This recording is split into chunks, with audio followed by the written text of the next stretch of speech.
So we're at the lake camping, taking a weekend camping trip. And this is the first thing in the morning. The lake's nice and calm. I'm going to start the cook off with getting our charcoal started. So I've got a full chimney of charcoal. Getting it going. Started cooking up some bacon. And I used the little bit of the grease from the bacon and just kind of wiped it around the inside of the Dutch ovens. Get them just a little bit of grease in there. And you can see that the coals are not fully ashed over, so I don't want them fully ashed. I want them with just a little bit of ash on the edges there, on the top ones, and just spread those out. I don't really count my coals. It might be easier if you count your coals. Use a chart that tells you the temperature you're looking for. I want fewer coals on the bottom, more coals on the lid. So I'm going to put quite a bit of coals on the top and a fewer amount on the bottom. So this is a 12-inch oven. I've got 2 large cans of canned biscuits. So my smaller Dutch oven, that's a 10-inch, is full. The 12 inches full. Those 2 cans of biscuits, the large biscuits, was just the right amount for these 2 ovens. So just to get it started off, I set it on top of the 12 and filled the top with coals. And you can see the bottom coals are fully ashed over. As I continue to pour those coals out of that chimney, the bottom ones are more done than the top. So I'm just going to create a pile of my leftovers to the side, because I'm going to use those as well. And I'm going to let that cook for a little bit. And it's probably been about 7 or 8 minutes, and I check them. So I don't want to get too hot. So I'm gonna take a peek on the oven, see what it's looking like. Looks like the bottom's cooking fast. So I'm gonna take this off and set it on some fewer coals. Because on top of that 12-inch, that's a lot of heat coming up into the bottom of that top oven. So I wanna slow down the cooking of the bottom. So I think that's about 5 coals there. I'm gonna take it off, set it over to the side, and then I'm gonna check my 12-inch oven and see what it's looking like. Give it a little spin. It's good to spin the lid. Like I said, this has been about 7 or 8 minutes, so it hasn't been cooking for very long. Just enough to kind of get started. I can see there's some browning in the middle. So I'm gonna take a few coals out and push those over to the side with the other coals. And I use a trivet or a lid holder. Some people call that a lid holder, but I use that as well to do some cooking on.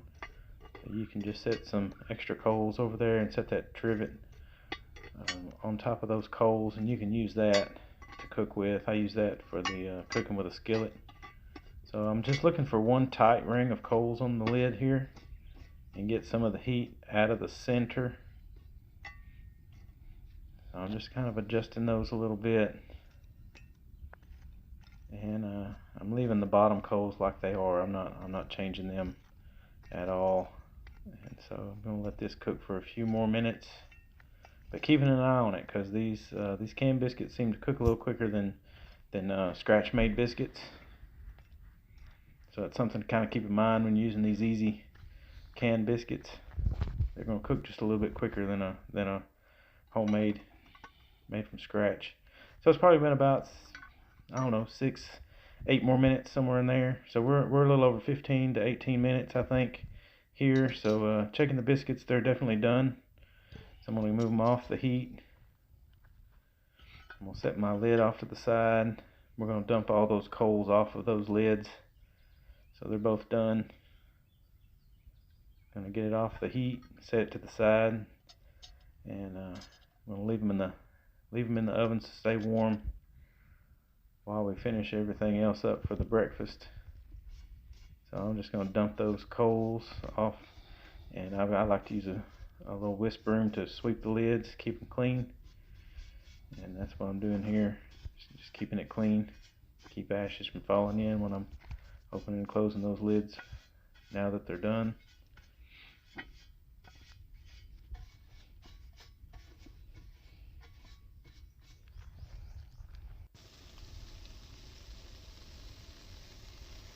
So we're going to cook a little breakfast sausage to go with them. And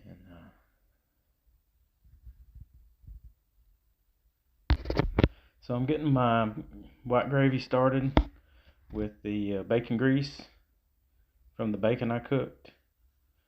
And I don't know the exact amount of bacon grease that is, but probably about a quarter cup, and maybe about that much flour.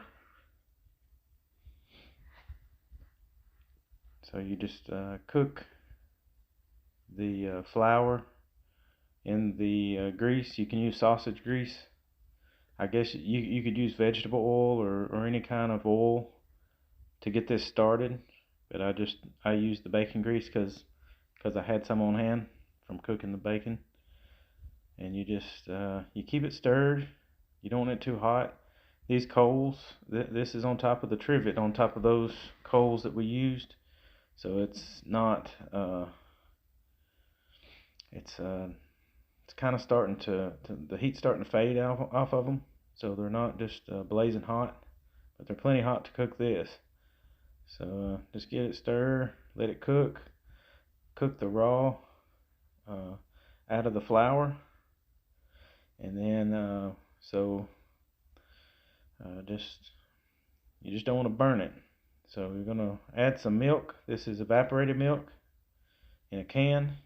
So you add some in, and it's gonna thicken up really quick. So you can kind of see how hot the pan is there, and so it immediately tightens up. So you add more. So I'm gonna add a little bit more. So that's probably about half of that can that we used, and I don't want to use all evaporated milk, so I use regular milk as well. I bring some in a mason jar when I go camping.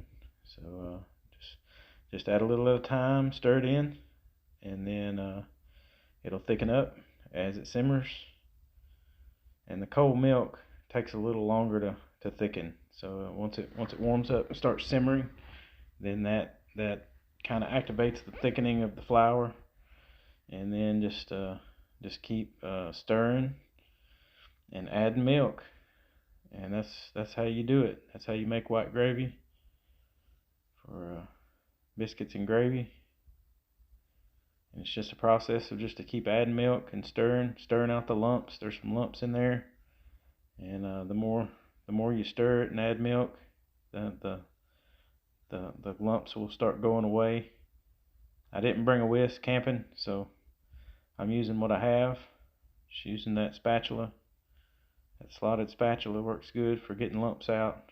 So just keep adding milk, stirring, and it'll thicken. And eventually it'll start to get to where it's not thickening as much. And you just keep adding it until you get the consistency you want. And I'm going to add a little salt.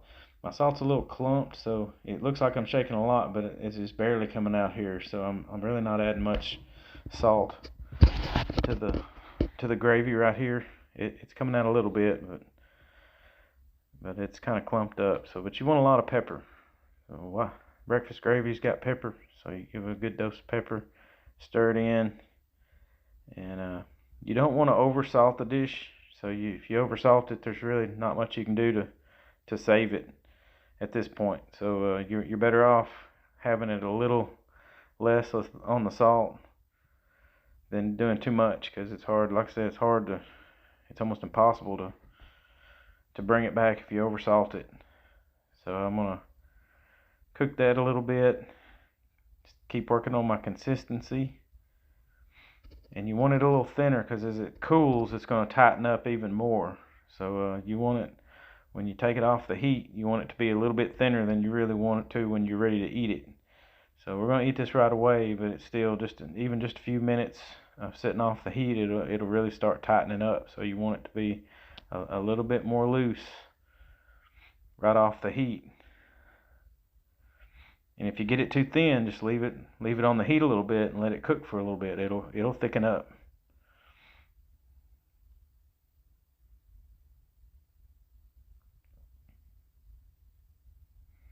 So give it a taste, just for salt and pepper. That's all you're really tasting it for. And it needs more salt, because that salt really wasn't coming out. Still not coming out. So got to work on it. Now it's coming out. So I got some salt in there. Gonna add a little bit more pepper and a little bit more milk, and we'll be ready to serve this up.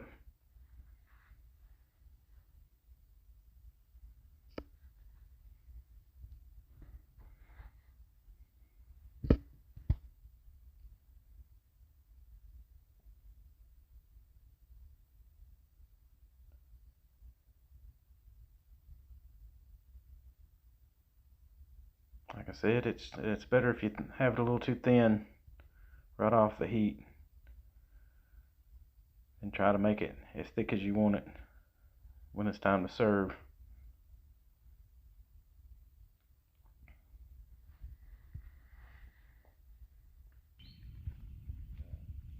So this also helps to keep your coffee percolator warm. So this makes cleaning while you're getting all your a lot easier.